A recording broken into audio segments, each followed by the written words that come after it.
শকের basic to clear concept নিয়ে আজকে আলোচনা হবে। তাহলে চলুন শুরু করা যাক। শক হলো এমন একটি লাইফ থ্রেটনিং কন্ডিশন যেখানে বডি টিস্যু পর্যাপ্ত অক্সিজেন ও ব্লাড পৌঁছায় না।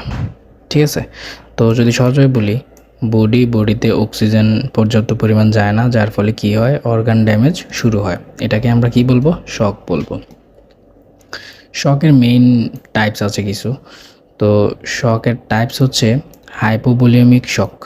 এটাতে কি হবে, ব্লাড অথবা ফ্লুইড লস হবে, যেমন আপনার ব্লিডিংয়ের মাধ্যমে কিংবা ডিহাইড্রেশনের মাধ্যমে শরীরের পানি কিংবা ব্লাড লস হবে, যার ফলে কি হবে, হাইপোভলিউমিক শক। তারপর হচ্ছে cardiogenic shock. Heart properly pump করতে পারে না, মানে মায়োকার্ডিয়াল ইনফেকশন হইলে হার্ট যদি ঠিকভাবে পাম্প করতে না পারে রক্ত, তখন সেটাকে আমরা কি বলবো, কার্ডিওজেনিক শক বলবো। তারপর হচ্ছে neurogenic shock. Nervous system damage, spinal injury হলে তখন আমরা সেটাকে বলবো নিউরোজেনিক শক। তারপর হচ্ছে অবস্ট্রাকটিভ শক। এটাকে আমরা কখন বলবো, এটা বলবো ব্লাড ফ্লো যদি ব্লকেজ হয়ে যায়, পিই টেম্পোনেট, এই ক্ষেত্রে আমরা কি বলবো, এটাকে বলবো অবস্ট্রাকটিভ শক।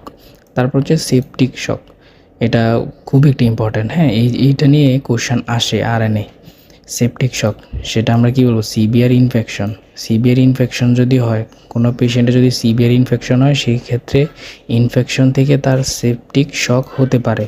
তো কমন সাইন অ্যান্ড সিমটম হচ্ছে, শকের কমন সাইন অফ সিমটম হচ্ছে লো বিপি, পেশেন্টের হাইপোটেনশন হবেই হবে, ব্লাড প্রেশার কমে যাবে শকে থাকলে। তারপর হচ্ছে রেপিড পালস, ট্রেকিকার্ডিয়া হবে, হার্ট রেট বেড়ে যাবে, কোল্ড ক্ল্যামি স্কিন, ঠিক আছে, স্কিনটা ক্ল্যামি হয়ে যাবে, কোল্ড ঠান্ডা হয়ে যাবে।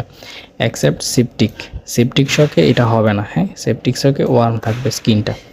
তারপর হচ্ছে রিডিউস ইউরিন আউটপুট, রুগীর আউটপুট কমে যাবে, রুগীর প্রস্রাব হবে না, হ্যাঁ। তারপর হচ্ছে কনফিউশন, রুগী কনফিউশনে থাকবে, রেস্টলেসনেস হয়ে যাবে। তো নার্সিং ম্যানেজমেন্ট, আমরা অ্যাজ এ নার্স হিসাবে শুরুতে আমরা কি করব, এই ধরনের পেশেন্ট যদি আমরা পাই, তো আমরা মনে রাখতে হবে এবিসি ফার্স্ট, এবিসি থিওরি মনে রাখতে হবে। এতে হচ্ছে এআরওয়ে মেনটেন, আমরা পেশেন্টের এআরওয়েটা মেনটেন করব, ঠিক আছে। তারপর হচ্ছে আমরা বিতে হচ্ছে অক্সিজেন সাপোর্ট, আমরা রুগীকে অক্সিজেন সাপোর্ট দিব, ব্রিথিং মানে অক্সিজেন সাপোর্ট দিব। সিতে হচ্ছে সার্কুলেশন, তো আমরা হচ্ছে সিতে আমরা কি করব, রুগীকে আইভি ফ্লুইড বা ব্লাড দিব রুগীকে।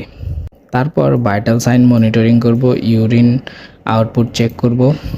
তারপর পজিশনে রাখবো রুগীকে, কোন পজিশনে, সুপাইন অথবা লেগ ইলিভেটেড পজিশনে, পা একটু উপরের দিকে রাখবো আমরা, হ্যাঁ। তারপর হচ্ছে ডক্টর অর্ডার অনুযায়ী ড্রাগ দিব, যদি আয়নো ড্রপ দিতে বলে, যেমন ভ্যাসোপ্রেসিন, অ্যান্টিবায়োটিক, ইটিসি। তো একটা প্রশ্ন আসে পরীক্ষায় যে হাইপোভলিমিক শক মানে কি, এগুলো কিন্তু আরএন পরীক্ষায় প্রশ্ন আসছে। এই যে সেপটিক শক বলতে কি বোঝে, মানে কিসের কারণে সেপটিক শক হয়, এই কোশ্চেনটা কিন্তু আসছে গত বছর আরএনএ, দেখবেন আপনারা। তো হাইপোভলিমিক মানে হচ্ছে কি, ফ্লুইড লস, ব্লাড অথবা ফ্লুইড যে কোনো একটা লস, সেটাকে আমরা কি বলবো, হাইপোভলিমিক। তারপরে কার্ডিওজেনিক কখন বলবো, হার্ট রিলেটেড সমস্যার কারণে, হ্যাঁ, হার্ট যদি পর্যাপ্ত পরিমাণ ব্লাড পাম্প করতে পারে না, তখন আমরা সেটাকে কার্ডিওজেনিক শক বলবো। তারপর হচ্ছে সেপটিক শক, এটা কখন হবে, যদি রুগী সিভিয়ার ইনফেকশনে চলে যায়।